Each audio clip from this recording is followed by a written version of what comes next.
Hello, this is the Provoked Prawn, and this is the Oculus Rift S.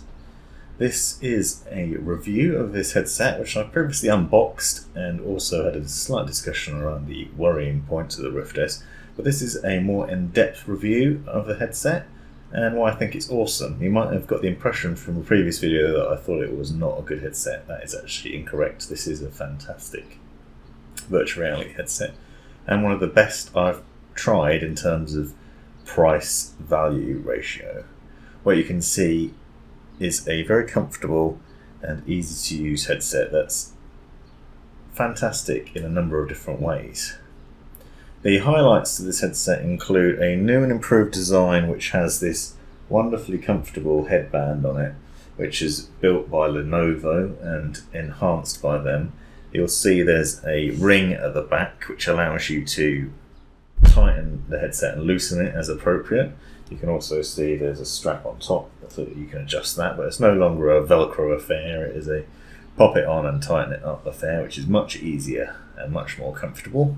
It also lacks the integrated earphones that you'd usually see on the original Oculus Rift and on some other VR headsets like the HTC Vive and HTC Vive Pro, for example. Now, you might think that's a downer.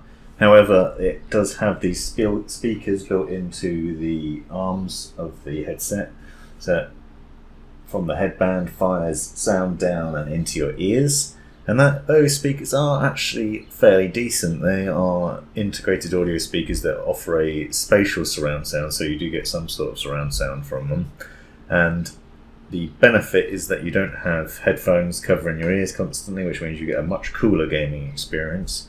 I still do get very hot playing with this headset, but I always do with any headset. Quite a warm-blooded person, probably not the best test bed for that sort of thing.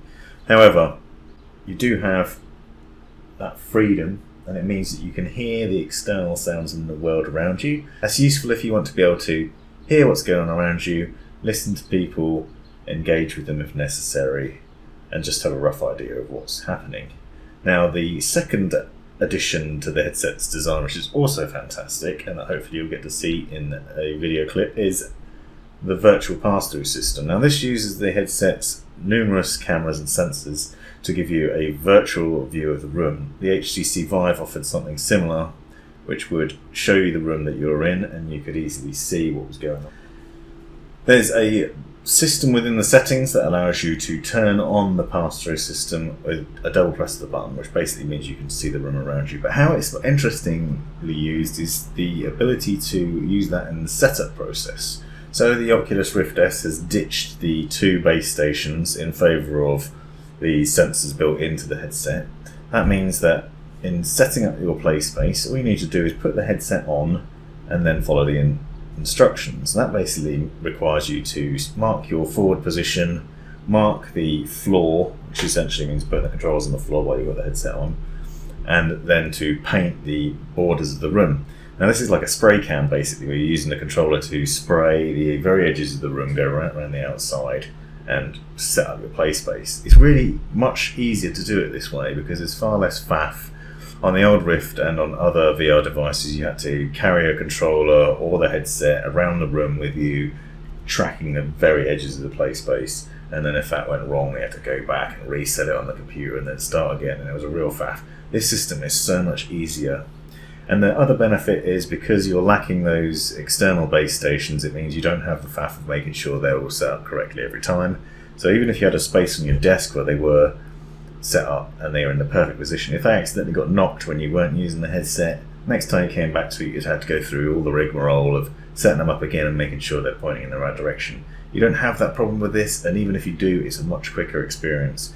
If the headset tells you, as it has done a few times when I've used it, that it thinks you're in a new play space or there's something wrong with the space that you're in, then you can easily go through that Guardian setup process again, and it's just a simple case of painting out the room again. It takes a matter of seconds, and once that's done, you're off playing again, and that's a fantastic experience, so much better. And then because you can do the virtual pass-through system, and because you can have a virtual desktop app within the Rift, it basically means that once you put the VR headset on, you don't need to take it off. Now, there might be reasons why you'd need to take it off.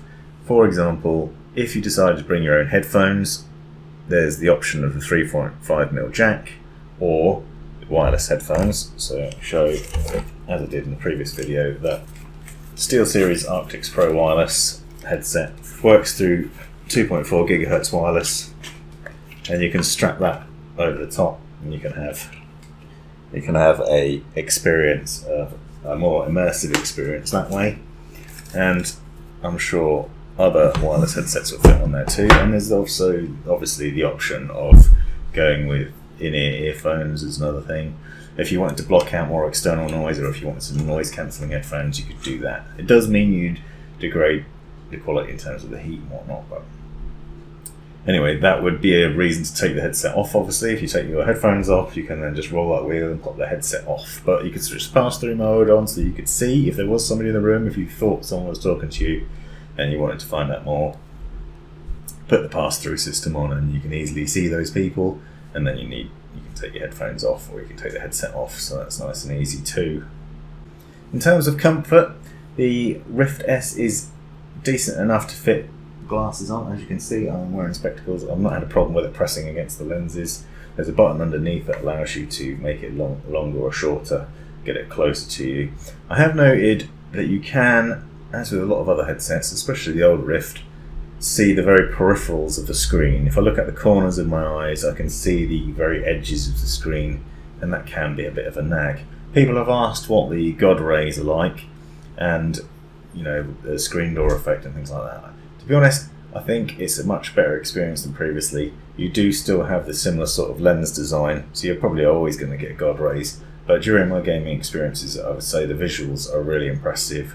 There's only been a minor leap in the resolution of this headset, and you'll see the full specs in the description, but it's enough. I think it's enough to make a much more impressive visual experience.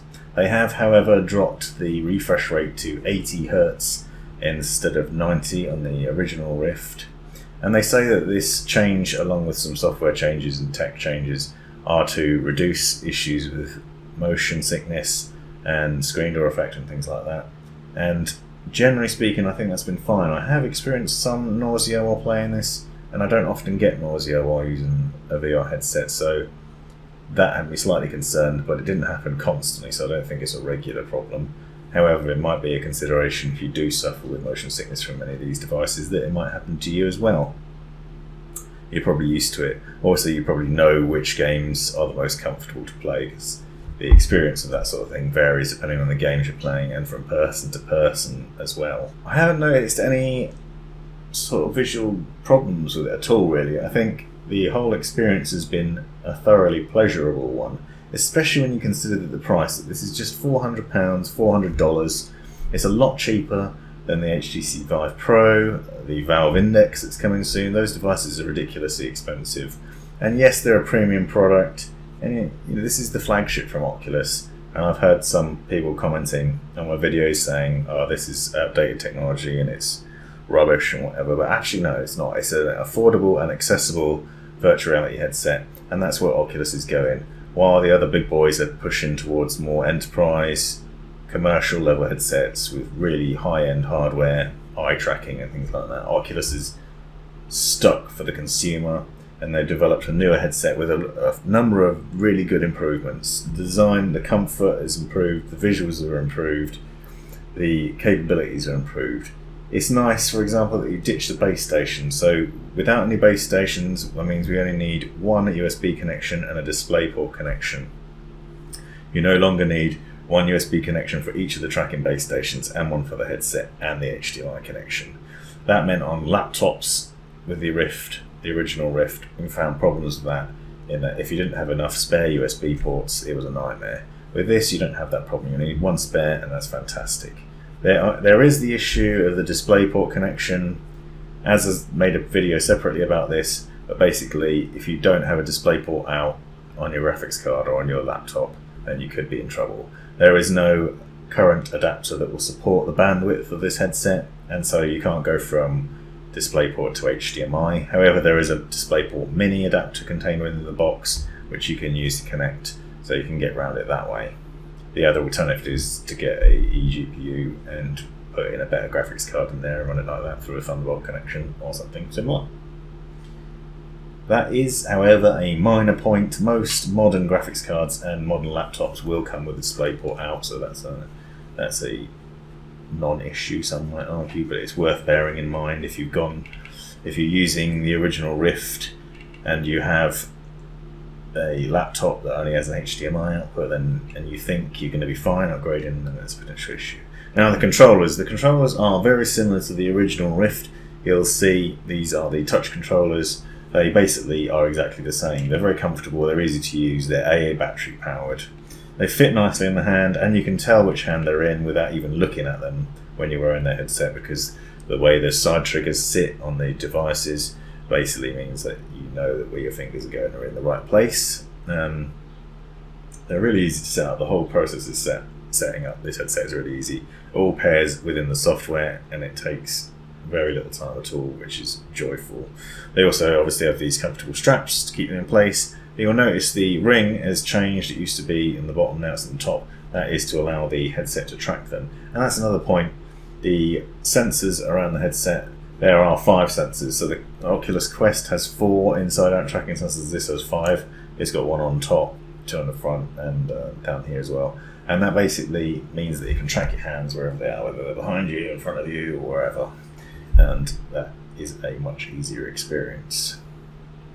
Another highlight that I liked this system comes again going back to the virtual pass-through system. You can hopefully be able to see, and I'll show an example of it, is the Guardian borders. So the Guardian borders, when you paint the room, they create a blue border around the outside of the room, and if you get too close to it, you'll see that the borders appear, and they'll come up, and you'll see them within the game, but they're not permanently there, so they don't interfere with the game unless you're in danger of getting too close to the play space. What I really like about it, however, is the fact that it turns red. It goes a bright red colour. The whole thing goes red, but where your hand is, or your head, where your hand or your head is, will highlight red, and it will show you a big warning sign. So it's basically saying, whoa, hold on, you're getting a bit close. And obviously that's going to be a big save.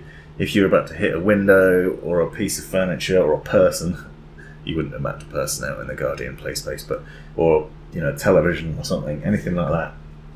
That's an immediate warning, and it's really good because it's so easy to get lost in virtual reality and not know where you are in the room. A number of times I've found myself against a wall when I thought I was in the middle of the room.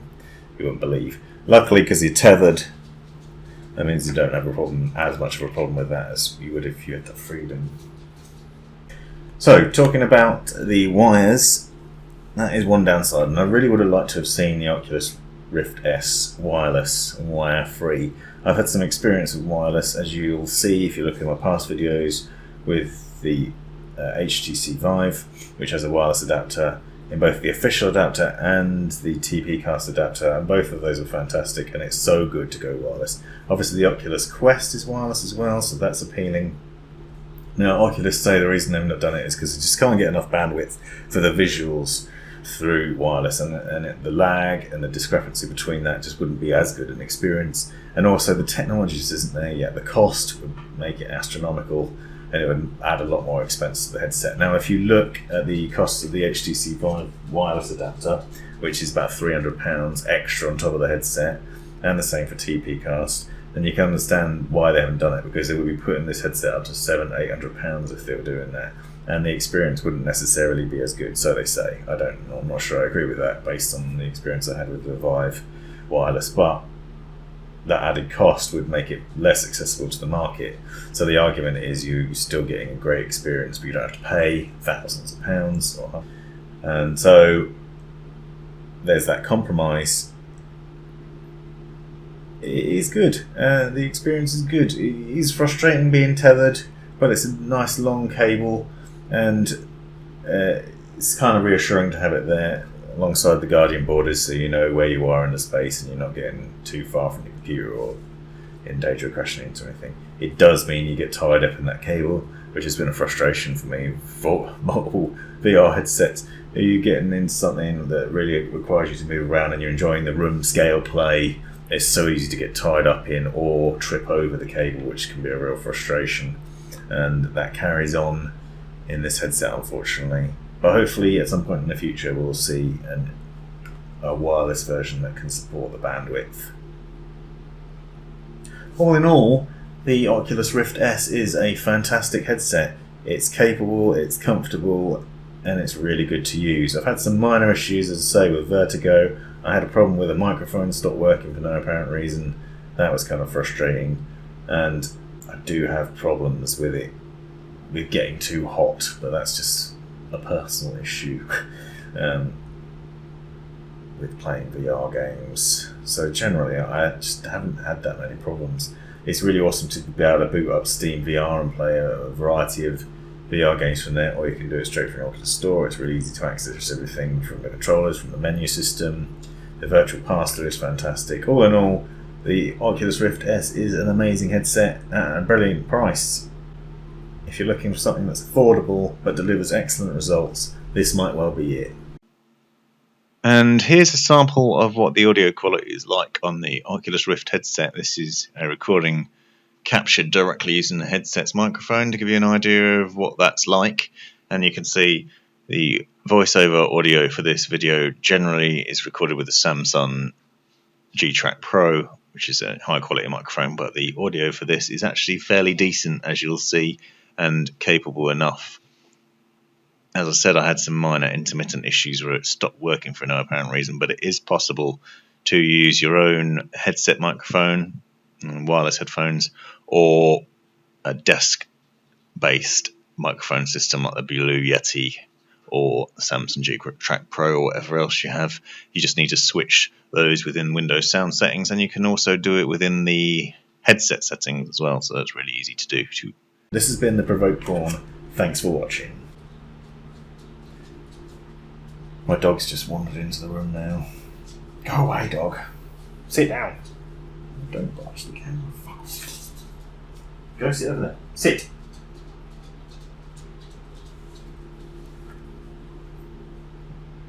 You're really throwing me off now.